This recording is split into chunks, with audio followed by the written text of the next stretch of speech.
तो कहीं न कहीं कुछ दर्द है, कुछ सीने में, मज़ा नहीं आ रहा है जीने में।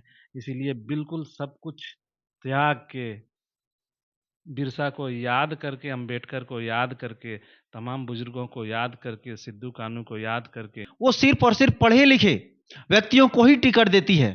तो आपको टिकट किन आधार पे मिला है? तो उस विधानसभा घेराव में जब रबड़ की गोलियां चल रही थी, आंसू की गोली चल रही थी, नियोजन नीति के खिलाफ में सरकार के 1932 लागू करने के लिए, उस टाइम में मैं खड़ा था, लाठियां खाया हूँ।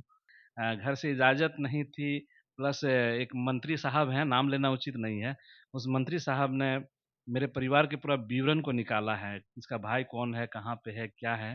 अब माँ की दुआ लेके आया हूँ, मौत भी सामने आने से कतराता है। कफ़न को अपने मैंने आयरन करके पॉकेट में भर के लाया हूँ, जो होगा होगा देखा जाएगा। ज़िंदा रहना का मतलब ये नहीं कि सिर्फ़ साँसें आना-जाना। इनको नहीं पढ़ेगा तो फिर वो कैसे समझेंगे? बिरसा कौन थे? उन्होंने क्या सैक्रिफ़ाइस किया? सिद्धू कान्हू क्यों थे उस गुलामी।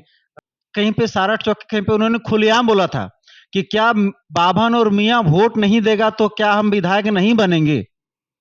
ये भाषा गलत है या फिर सही या फिर उचित है? बिल्कुल गलत है। लोकतंत्र में सम्मान होना चाहिए, हर एक इंसान का सम्मान होना चाहिए, आम जनता का सम्मान होना चाहिए। आप ऐसे भाषा का नमस्कार, मैं रवि रंजन, आप लोग देख रहे हैं आरा न्यूज भारत।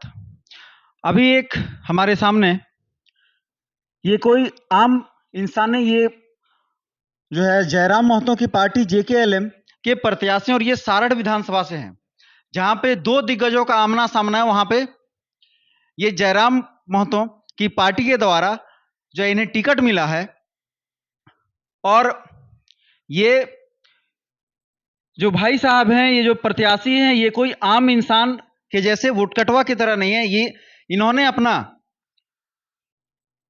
एक प्रतिष्ठित जगह पे काम करते थे, वहां पे रिजाइन दे करके इन्होंने चुनाव लड़ने का ठाना, जहां पे दो दो दिग्गज हैं। नाम बताने का हमारे समझ से आवश्यकता नहीं है। एक चुन्ना सिंह जो अपने आप में कद्दावर नेता माने जाते हैं, जब से हम लोगों का चाहे भाई साहब का जन्म होगा उससे पहले उनका राजनीतिक करियर शुरू है। दूसरा पूर्व मंत्री रणधीर सिंह। तो आइए बिना कुछ और बखान किए हुए भाई साहब का सीधे हम लोग चलते हैं। तो सबसे पहला भैया आपका परिचय और आपके बारे में जैसा मुझे पता चला है कि आपने किसी प्रतिष्ठित जगह पे आप काम करते थे, वहां पे आप छोड़ करके चुनाव लड़ने को ठाने हैं। आखिर क्यों और आखिर आप कहाँ काम करते थे जहां पे आपने छोड़ा, रिजाइन किया? सभी दर्शकों को जोहार, आदाब।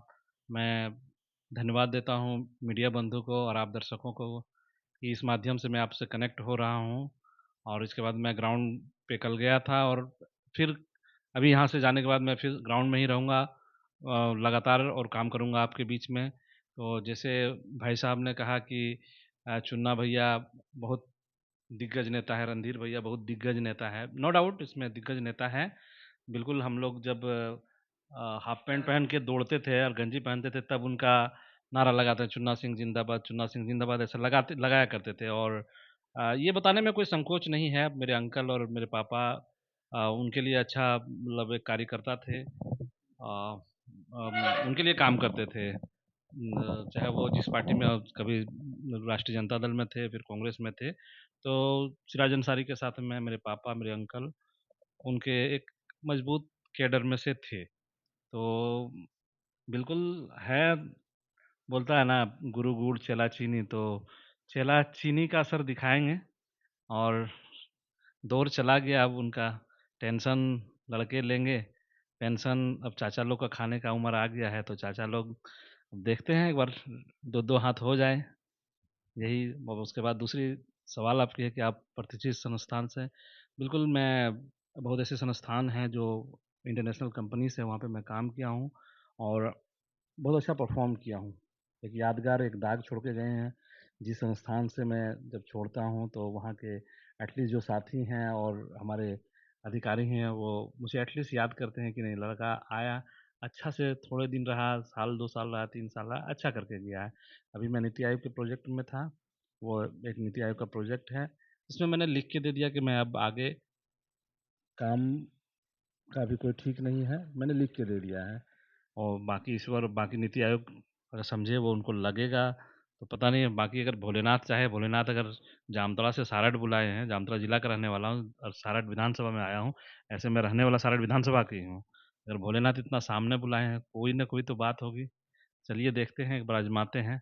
और डरने की इसमें कोई बात नहीं, चाहे रणधीर भैया हो, चाहे चुन्ना भैया हो, कोई बात नहीं, लोकतंत्र है, सभी कोई आज़ाद हैं। आए, अपना नॉमिनेशन कराए, ताल ठोके और उस ताल में सब कोई अपना अपना प्रदर्शन करे, लेकिन जनता के लिए अच्छा करे, जो भी करे, चाहे चुन्ना भैया हो, चाहे मोहम्मद अजरुद्दीन हो, चाहे रणधीर भैया हो, समानता, इक्वलिटी लाए समाज में, जनता के लिए काम करे, गरीबों को, मजलूमों के लिए काम करे, महिलाओं के लिए काम करे, स्वास्थ्य में काम करे, एजुकेशन पे काम करे, एग्रीकल्चर पे काम करे।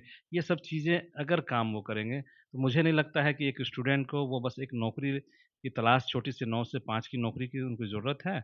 वो नौकरी करने के बाद आराम से वो अपने परिवार को पालेंगे। तो कहीं न कहीं कुछ दर्द है, कुछ सीने में, मज़ा नहीं आ रहा है जीने में, इसीलिए बिल्कुल सब कुछ त्याग के, बिरसा को याद करके, अंबेडकर को याद करके, तमाम बुजुर्गों को याद करके, सिद्धू कान्हू को याद करके और शेख भिखारी को याद करके इस झारखंड के कल्याण के लिए मैं आया हूँ। मैं आपको फिर से मैं कहता हूँ अपने सुप्रीमो की तरह, मैं अगर सदन में आता हूँ तो मेरे तरफ से ये रहेगा कि मेरा कहीं बाहर ज़मीन और घर नहीं होगा। एकदम सादगी के साथ मैं जीऊँगा और अपने बाल बच्चे को भी सादगी से जीने सिखाऊँगा, क्योंकि ज़्यादा पैसा हो जाने के बाद ज़मीन पैर पे नहीं रहता है और जब अहंकार हो जाता है, तो भोलेनाथ उसको माफ़ नहीं करता, अल्लाह नहीं माफ़ करता, उसे फिर ज़मींदोज़ ही कर देता है। तो मैं ये ईश्वर से भी प्रार्थना करना चाहता हूँ कि ऐसा ना हो। बस मैं लोगों का दर्द अभी जैसा समझता हूँ, अगर कल मुझे लोग सदन में भेजें, तो मैं वहाँ भी उनका दर्द को ऐसे समझूँ। यहाँ पे आप सबों ने सुना कि अजहर भाई बोल रहे हैं कि ये कभी भी अगर सदन में पहुंचते हैं तो ये कभी भी बाहर कहीं भी अपना जगह जमीन नहीं खरीदेंगे। ये बहुत बड़ी बात है और ये आम जो है, चाहे वो विधायक हो चाहे मंत्री हो, उन लोगों के लिए नहीं है, क्योंकि वो लोग जीतने के बाद कोई तो विदेशों में भी अपना जमीन खरीद लेते हैं। अब यहां तक मैंने पहुंचने से पहले आप लोगों को अभी तक भाई साहब का नाम ही नहीं बताया, ये भी नहीं बताया इनका नाम जो है मोहम्मद अजहरुद्दीन है और ये जेकेएलएम के प्रत्याशी सारठ विधानसभा से हैं। अब यहां से सबसे पहला सवाल आपसे कि आपकी पार्टी या फिर पार्टी प्रमुख हैं, वो सुनने में आया है, जो लोगों के द्वारा बोला जाता है कि वो सिर्फ और सिर्फ पढ़े लिखे व्यक्तियों को ही टिकट देती है। तो आपको टिकट किन आधार पर मिला है? क्योंकि एक यहाँ के प्रत्याशी, मैं नाम नहीं लेना चाहूंगा, उन्होंने आकर के आरोप लगाया कि मैं बीए नहीं हूं, इसलिए मुझे जयराम महतो की पार्टी जेकेएलएम की तरफ से टिकट नहीं मिला। तो आपको आखिर किन आधार पर टिकट मिला? कोई तो बेस होगा ना टिकट मिलने का आखिर, या फिर इसमें सत्यता क्या है, ये कहां तक सही है? बिल्कुल, मैं इसका जवाब देना चाहता हूँ। और जब भाषा आंदोलन शुरू हुआ था, तब से मैं आंदोलन किया हूँ। फिर विधानसभा घेराव हुआ था, तो उस विधानसभा घेराव में जब रबड़ की गोलियाँ चल रही थी, आँसू की गोली चल रही थी, नियोजन नीति के खिलाफ में सरकार के 1932 लागू करने के लिए, उस टाइम में मैं खड़ा था, लाठियाँ खाया हूँ और उस टाइम से मैं एग्रेशन से इसमें हूँ। बीच में मैं जॉब में आया हूँ। जब बंदी हुआ 60-40 के खिलाफ, तो मैं अपने लीडरशिप में, और हमारे साथी बहुत सारे हैं, सोमनाथ दत्ता हैं, शांति गोपाल हैं, मोहम्मद शफीक हैं, जियाउद्दीन हैं, मंतोष हैं, और भी साथी हैं, और अमित मंडल हैं। ये लोग अपने अपने हिसाब से, हम लोग नेतृत्व करके, जब जस्ट बच्चा थे, लड़कपन था, लेकिन समझ में आया था। तो इसीलिए बोल रहे हैं ना, जो अगर नहीं पढ़े लिखे हैं तो वो उस मिट्टी के दर्द को नहीं समझेगा, तो टिकट लेकर फिर उसको मिट्टी में मिला देगा। तो टिकट लेना कोई बड़ी बात नहीं है। और मैं खुद जब हमारी संगठन जो थी, राजनीतिक पार्टी नहीं बनी थी, उसमें मैं केंद्र महासचिव के पद पे था। मैं कभी मीडिया में नहीं आया हूँ, मैं कभी अपने आप को छुपा के रखा हूँ, क्योंकि कुछ कारण भी हैं। घर से इजाज़त नहीं थी, प्लस एक मंत्री साहब हैं, नाम लेना उचित नहीं है। उस मंत्री साहब ने मेरे परिवार के पूरा विवरण को निकाला है, इसका भाई कौन है, कहाँ पे है, क्या है, समझे? इतना अभी आपको डर लग रहा है, यहाँ पे अगर आप जीत जाते हैं या फिर आप एक प्रत्याशी हैं, तो आपको तो और टॉर्चर किया जा सकता है। देखिए, माँ की दुआ इजाज़त नहीं थी, अब माँ की दुआ लेके आया हूँ। मौत भी सामने आने से कतराता है। कफ़न को अपने मैंने आयरन करके पॉकेट में भर के लाया हूँ। जो होगा होगा, देखा जाएगा। जिंदा रहना का मतलब ये नहीं कि सिर्फ सांसें आना जाना।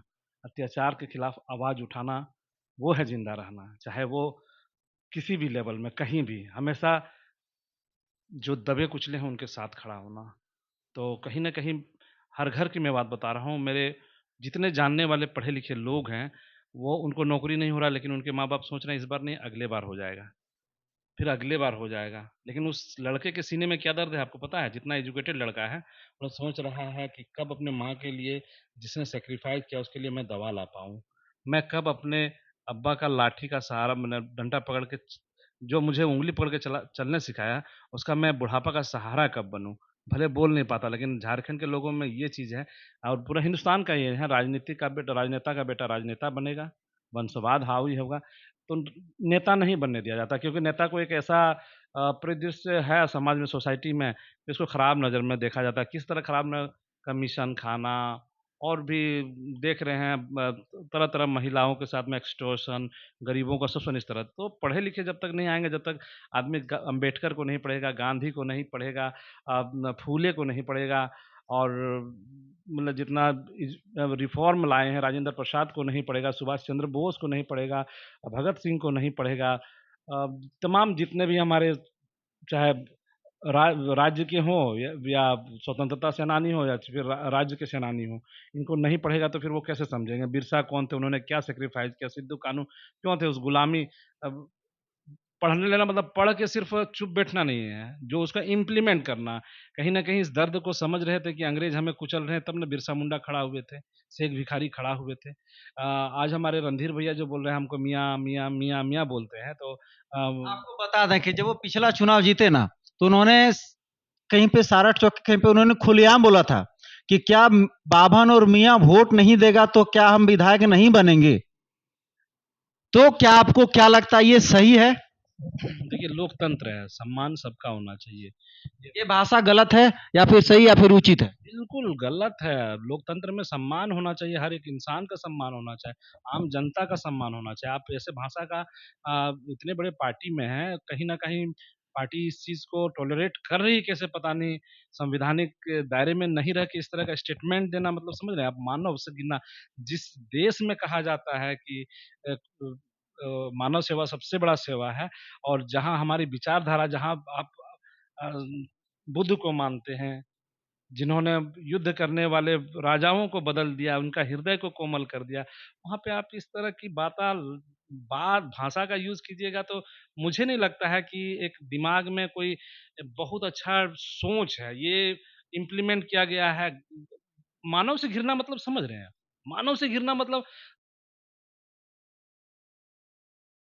वो लोग सीधा बोलेगा, "अरे झारखंडिया बोका है को, डका खाओ, इसको ये लोग को कुचलो" और वो आज दिख रहा है, सांसद साहब कहाँ के हैं, देख लीजिए आप। तो फिर आप भी तो उसी राह में चल रहे हैं ना, जो पिछला कैंडिडेट लोग उम्मीदवार लोग क्या कि 2 जगह 3 नॉमिनेशन किया, तो आप भी तो उसी राह पे चल दिए हैं। वो हमारे बुजुर्गों का खून गिरा है, वो साल में मुझे एक बार दिखाता है, "ये देखो तुम्हारा बुजुर्गों का खून है ये।"